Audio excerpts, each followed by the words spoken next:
Normally जो आजकल हमें बहुत सुनने को मिलता है, ब्रेकअप हो गया और अब रहा नहीं जा रहा, ठीक है ना?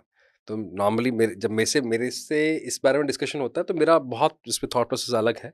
मैं इसको लव नहीं मानता, मेरे यहाँ लिए वो वो लव है ही नहीं। हाँ, हाँ, तो ऐसे लोगों को क्या बोलते हो? वो कहाँ स्टोर होता है वो? मतलब कैसे उसको उस ब्रेकअप से कैसे बाहर है? मेरा सवाल ये है कि अब उसको लगता है कि बस इसके बिना लाइफ नहीं है, ठीक है? चाहे लड़का है, चाहे लड़की है और उसको लगता है यहाँ खत्म कर देना चाहिए।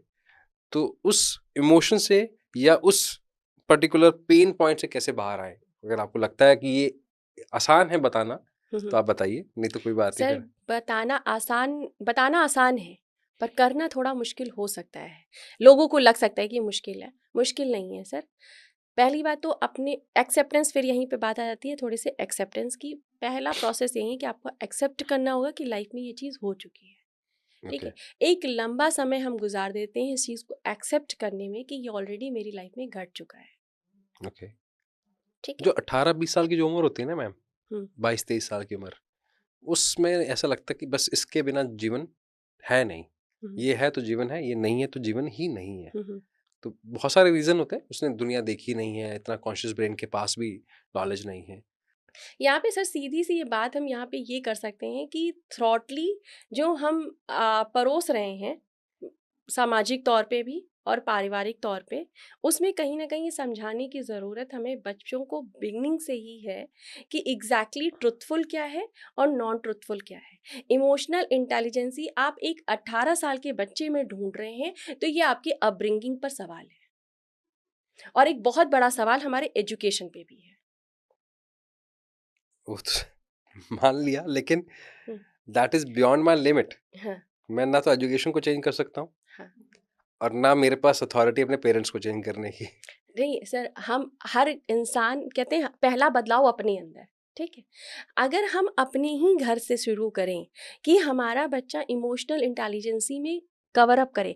हम अपने बच्चों को बहुत गलत तरीके से एक डील देते हैं। छोटा बच्चा होता है, 5 साल का बच्चा है, ठीक है।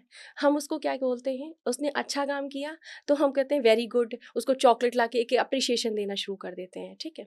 वो कुछ ने कुछ गलत किया तो हम बोलते हैं बैड बॉय, गलत तरीके से। तो वो पहला एक चीज क्या करता है, अपने लिए एक परसेप्शन बनाता है।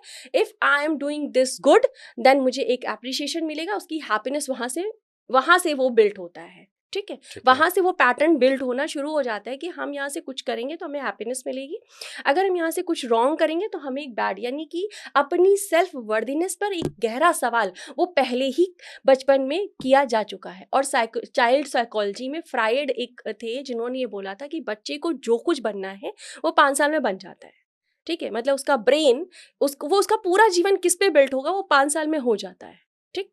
तो 5 साल की एज बहुत इंपॉर्टेंट होती है हर बच्चे के लिए, ठीक।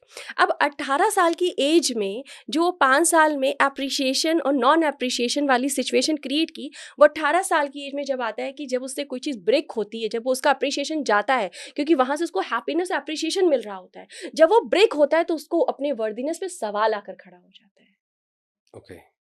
ठीक है। तो जहां वर्दीनेस का सवाल अगर हम खत्म कर दें तो वहां हम इस चीज को कहीं ना कहीं मोल्ड कर सकते हैं। फिर दूसरा सवाल ये आता है कि अपने बच्चे को आप कुछ करा सकते हैं, नहीं करा सकते हैं। ब्रीथिंग पैटर्न को सही करना अगर आप सिखा दीजिए, सबसे बेस्ट तरीका है कि वो अपनी लाइफ में इमोशनली इंटेलिजेंसी जरूर सीख लेगा।